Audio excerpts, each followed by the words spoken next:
അപ്പോൾ ഞാനിന്ന് വന്നേക്കുന്നത് നമ്മുടെ കറണ്ടിൻ്റെ കുറച്ച് വീഡിയോയുമായിട്ടാണ് കേട്ടോ. അപ്പോൾ 3500 രൂപ കറണ്ട് ബില്ല് വന്ന സ്ഥാനത്ത് ഇപ്പോൾ നമുക്ക് വന്നുകൊണ്ടിരിക്കുന്നത് 200, 230, 225 അങ്ങനെയൊക്കെയുള്ള റേഞ്ചിലാണ് കേട്ടോ വന്നെ. അപ്പോൾ കറണ്ട് ചാർജ് ഇങ്ങനെ കുറഞ്ഞ് വന്നതിൻ്റെ കാരണമാണ് ഞാനിപ്പോൾ പറയണത്.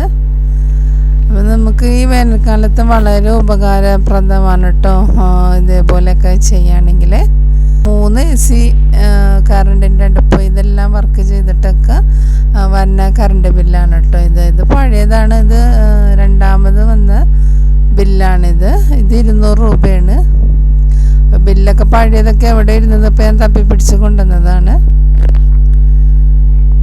അപ്പോൾ 3500 രൂപ വന്ന സ്ഥാനത്ത് ഒരു AC ഉണ്ടായുള്ളൂ. ഇപ്പോൾ 3 AC, കറണ്ടിൻ്റെ അടുപ്പ്, എയർ ഫ്രയർ ഇതെല്ലാം ഉണ്ട്. എന്നിട്ട് ഇത്ര കറണ്ട് ബില്ല് വന്നുള്ളൂ കേട്ടോ. അപ്പോൾ ഇതെങ്ങനെയാണ് ഈ കറണ്ട് ബില്ല് കുറഞ്ഞതെന്നുള്ള വീഡിയോ ഞാനിപ്പോൾ കാണിക്കാം. അപ്പോൾ എൻ്റെ ആങ്ങളൊക്കെ വർക്ക് ചെയ്യുന്നത് സൺവേ സോളാർ കമ്പനി ടീമാണ് കേട്ടോ ഇവിടെ വച്ച് തന്നത്. അപ്പോൾ അവരുടെ നമ്പറാണിത്. നമുക്ക് വേണമെങ്കിൽ കോണ്ടാക്റ്റ് ചെയ്യാം. അപ്പോൾ ആങ്ങളൊക്കെ ആയതുകൊണ്ട് നമുക്ക് സോളാർ പാനലിനെ കുറിച്ച് കുറേ കാര്യങ്ങളൊക്കെ പറഞ്ഞു തന്നിട്ടോ. നല്ല ക്വാളിറ്റി ഉള്ളതും ക്വാളിറ്റി കുറഞ്ഞതും എങ്ങനെയെന്നൊക്കെ ഉള്ള പാനലിനെയൊക്കെ കുറിച്ച് പറഞ്ഞു തന്ന് അങ്ങനെ കുറേ കാര്യങ്ങൾ പറഞ്ഞു തന്നതിന് ശേഷമാണ് നമ്മളിത് വയ്ക്കാൻ തീരുമാനിച്ചത്. അപ്പോൾ ഇതാണ് കേട്ടോ വീട്ടിൽ വെച്ചിട്ടുണ്ട് സോളാറ്. അപ്പോൾ ഇത് ഒരു 4 കിലോവാട്ടിൻ്റെയാണ്. 8 പാനലുണ്ടെന്നാണ് തോന്നുന്നത്.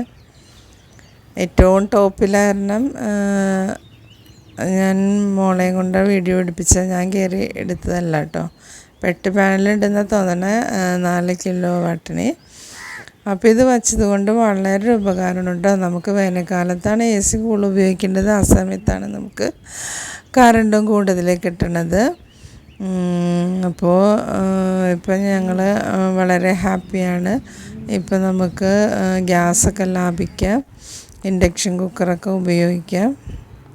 ആദ്യം ഒരു മുറിയിൽ മാത്രമേ AC ഉണ്ടായുള്ളൂ കേട്ടോ. എന്നാലും പകലൊക്കെ ഇടയിൽ കുറവായിരുന്നു.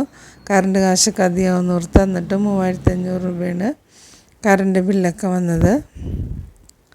ഇപ്പോൾ ഇത് ഹോളിലൊക്കെ ACയുടെ കണക്ഷൻ കൊടുത്തിട്ടിട്ടുണ്ട്. നമുക്ക് കഴിഞ്ഞ പ്രാവശ്യത്തെ കൂട്ട് അതികഠിനമായ ചൂടൊക്കെ വരാണെങ്കിൽ ഫിറ്റ് ചെയ്യാൻ വേണ്ടിയിട്ട്. അപ്പോൾ സോളാർ വന്നതിന് ശേഷം വീണ്ടും 2 AC കൂടി ഫിറ്റ് ചെയ്തിട്ടോ. അപ്പോൾ ഇങ്ങനെ ഇപ്പോൾ മൊത്തം 3 AC ഉണ്ട്. എന്നിട്ടാണ് കേട്ടോ ഈ കറണ്ട് ബില്ല് വന്നേക്കണത്.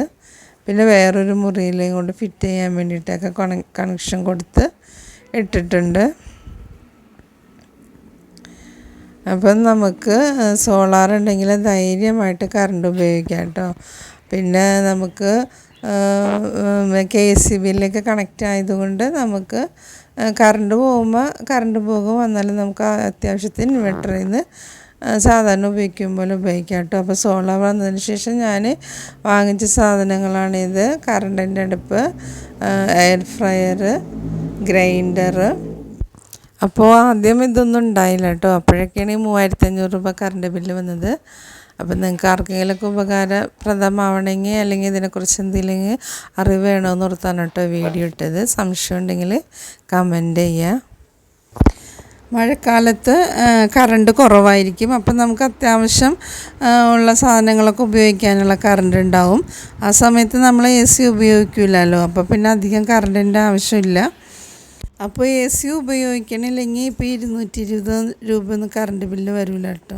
പിന്നെ സോളാർ കറണ്ട് ആയതുകൊണ്ട് മാസത്തിൽ റീഡിങ്ങിന് വരും കേട്ടോ. അപ്പോൾ ഇതാണ് മീറ്റർ, സോളാറിൻ്റെ റീഡിങ് നോക്കണ മീറ്റർ ഇതാണ്. ഇത് വേറെ എക്സ്ട്രാ വയ്ക്കുന്ന മീറ്ററാണ് കേട്ടോ. അപ്പോൾ ഇതിൽ നോക്കിയിട്ടാണ് അവർ ബില്ല് എഴുതണത്. ഇത് ആദ്യം നമ്മുടെ KCBയിൽ നിന്ന് കറണ്ട് എടുത്തപ്പോഴുള്ള മീറ്ററാണ് കേട്ടോ. അപ്പോൾ എന്തെങ്കിലും സംശയം ഉണ്ടെങ്കിൽ കമൻറ്റ് ചെയ്യുക.